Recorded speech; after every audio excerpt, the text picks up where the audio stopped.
Class, good morning all of you. इससे पहले हमने आत्मकथ्य का पहला भाग पढ़ा था, आज हम पढ़ेंगे दूसरा भाग। तो 10th क्लास, मैं आशा करती हूँ कि आप लोग घर में पढ़ाई कर रहे होंगे। बच्चों बहुत ज़्यादा मेहनत करें और आप अच्छे मार्क्स लेकर आएँ, अच्छी परसेंटेज लेकर आएँ और पढ़ते रहिए, ताकि हिंदी भी पढ़िए साथ साथ में, ताकि आपकी परसेंटेज अच्छी बने। और देखिए, आत्मकथ्य जयशंकर प्रसाद के द्वारा रचित है। ठीक है, इसमें देखिए सेकंड वाला, यह विडंबना अरी सरलते तेरी हंसी उड़ाऊं मैं।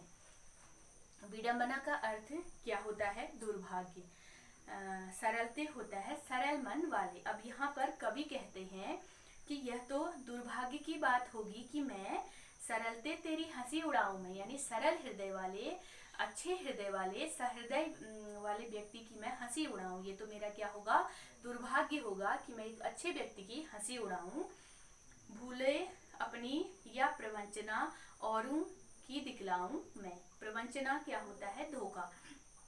तब वो कहते हैं कि मैं स्वयं दूसरों के व्यवहार को, स्वभाव को नहीं समझ पाया हूँ। मैं स्वयं दूसरों के स्वभाव को नहीं समझ पाया हूँ, तो तुम्हारे सामने मैं अपनी कमियां प्रकट करूं या लोगों के छल कपटपूर्ण, यानी लोगों से जो मुझे धोखा मिला है उसे मैं बताऊं।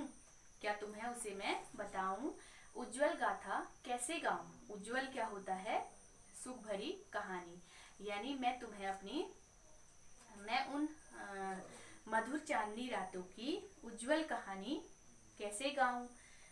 मधुर चांदनी रातों की, जिसमें नीचे लाइन से है, इसमें है उज्जवल गाथा कैसे गाऊं मधुर चांदनी रातों की, यानी मैं मधुर चांदनी रातों की उज्जवल गाथा कैसे गाऊं, यानी कैसे मैं इस कहानी को बताऊं, जिसमें मैं क्या करता था? अरे खिलखिलाकर हंसते होने वाले उन बातों की, यानी हंसते खिलखिलाते हुए प्रिया के साथ जो मेरी बातें होती थी, तो उन निजी क्षणों का वर्णन मैं कैसे कर सकता हूँ? यानी प्रिया से जो मेरी बातें होती थी, हंसते खिलते खिलखिलाते हम जो बातें करते थे, उसे मैं कैसे बताऊं?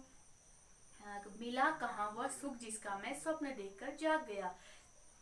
तब कवि कहते हैं कि मुझे जीवन में कभी भी सुख नहीं मिला जिसका मैं स्वप्न देखता था, मुझे कभी भी वो सुख नहीं मिला, इसलिए मैं क्या हो गया? जाग गया। आलिंगन में आते आते मुस्किया कर जो भाग गया। मुस्किया यानी मुस्कुराना, यानी आलिंगन, बाहू में आते आते, वो खुशियां मेरे बाहू में आते आते मुस्कुराकर मुझसे क्या हो गई हैं? दूर चली गई हैं वो खुशियां। यानी मुझे कभी भी सुख नहीं मिला जिसका मैंने क्या देखा था? स्वप्न देखा था। वो क्या हो गई? जब मैं जागा तो वो खुशियां क्या हो गई? मेरे बाहों में आते आते मुझसे वो मुस्कुराकर दूर हो गई। तो ये आप पढ़ेंगे इसको, जो ये पद है, इसके बाद इसमें से जैसे प्रश्न उत्तर हैं। कवि को जीवन में क्या नहीं मिला, इसे आपको स्पष्ट करके बताना है। फिर है, कवि किस गाथा को नहीं गाने की बात कर रहा है और क्यों? कवि अपनी आत्मकथा क्यों नहीं बताना चाहता है, तो इसे आप किसमें लिखेंगे? फेयर नोटबुक में लिखेंगे। तो कवि अपनी आत्मकथा क्यों नहीं बताना चाहता है? क्योंकि कवि के पास लोगों को प्रेरणा देने के लिए कुछ भी नहीं है, इसलिए वो अपनी बात किसी को नहीं बताता है। ठीक है।